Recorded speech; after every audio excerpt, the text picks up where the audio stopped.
ऐतिहासिक दिन माता सरस्वती देवीको पूजा आराधनाको दिनमा हुन गइरहेको यस फेरि भेटौँला कार्यक्रमका अध्यक्षज्यू, सिंह सङ्घ अध्यक्ष, विद्यालय व्यवस्थापन समितिका सदस्य, सिंह सङ्घ सदस्य, अन्य अभिभावकज्यूहरू र स्टाफहरू सम्पूर्णमा सर्वप्रथम मेरो नमस्कार। अनि अब यो हुन त बिछोडको पलको कुरा हो। हामी भौतिक रूपले टाढा भए पनि भावनात्मक रूपले नजिक नै रहनेछौँ। यसमा मैले अलिकति स्टेप बाई बोल्न खोजिरहेको छु, अब कतिको बोल्न सकिन्छ।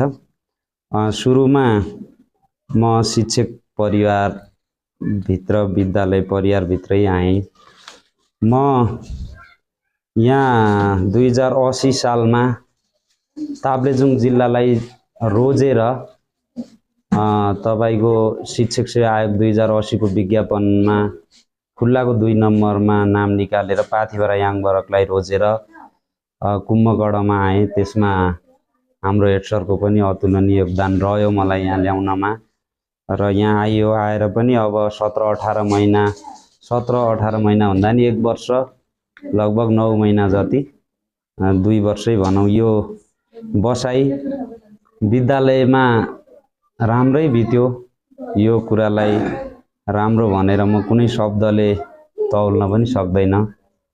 विद्यालय परिवार हामीहरू यस्तो युनिटी भएको, यो स्कुल गरेर मेरो 3वटा स्कुल हुन्छ, यतिको युनिटी भएको स्टाफहरू र यो एक परिवारको हिसाबले रहेको छ।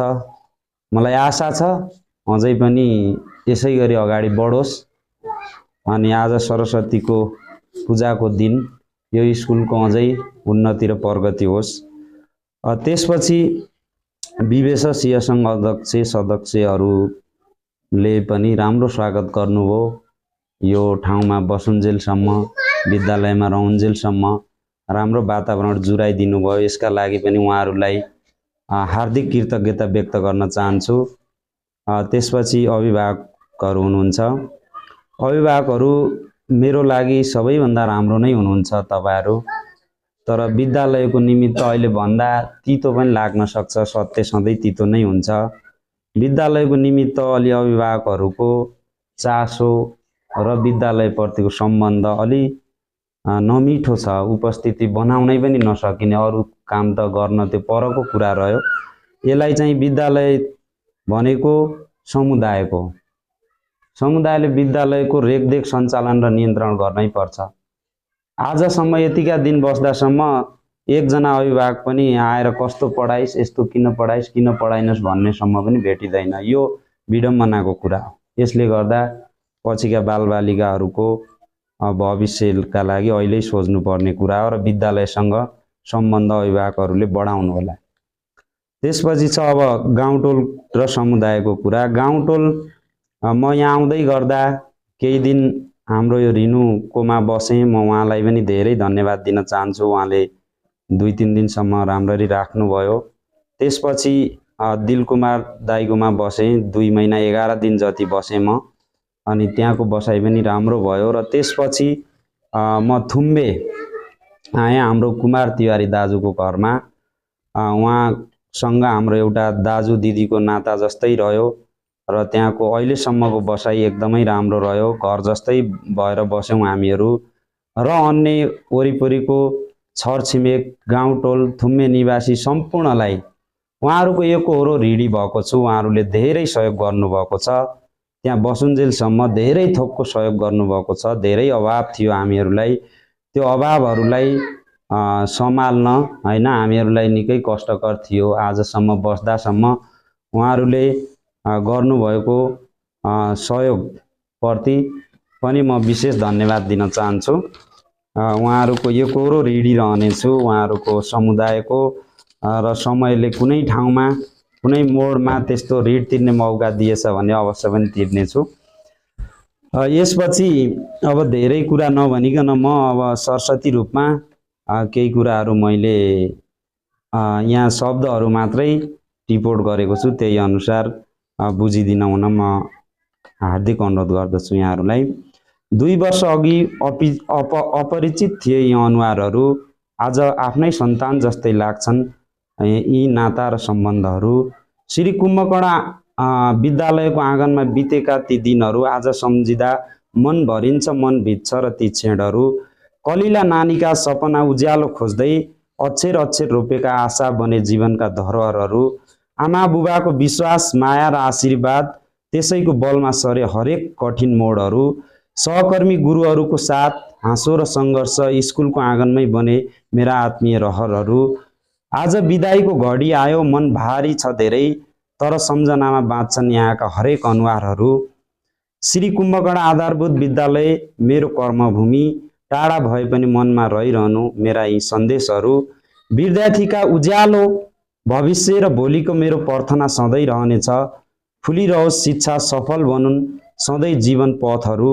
अभिभावकको भरोसा, मन आँखाभित्रको विश्वास, त्यो विश्वासको ऋण सायद जीवनभर तिर्न सक्दिनँ होला म।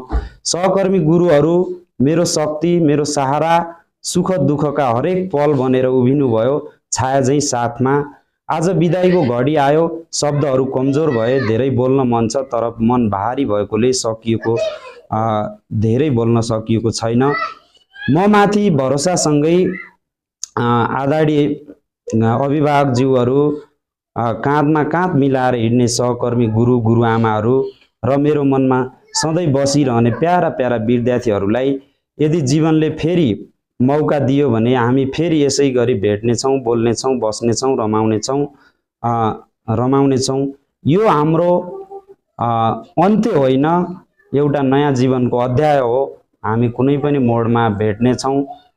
यसै गरी हामीहरूको भौतिक रूपमा टाढा भए पनि हामीहरू बिचको भावनात्मक रूपको माया सधैँ रहनेछ।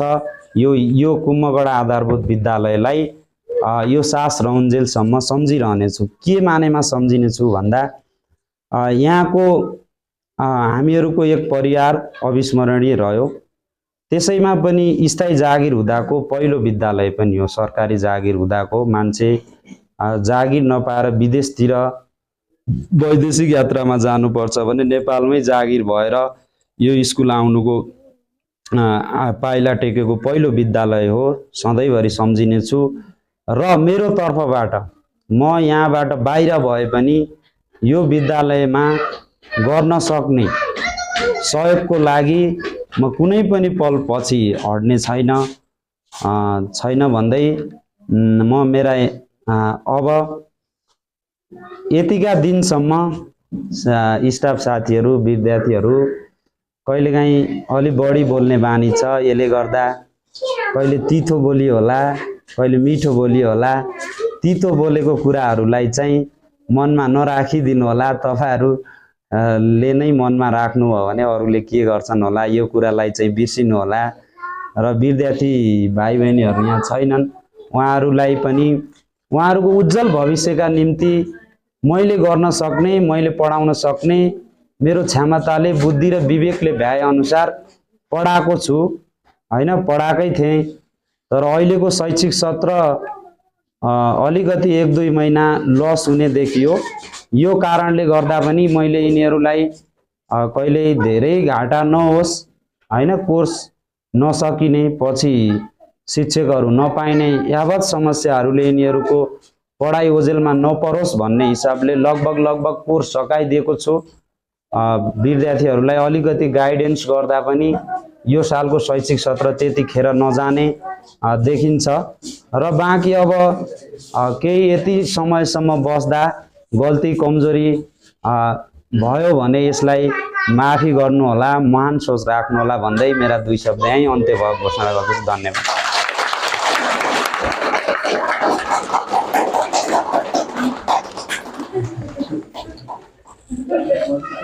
विशेष धन्यवाद सरले आफ्नो सम्पूर्ण कुरा बताइ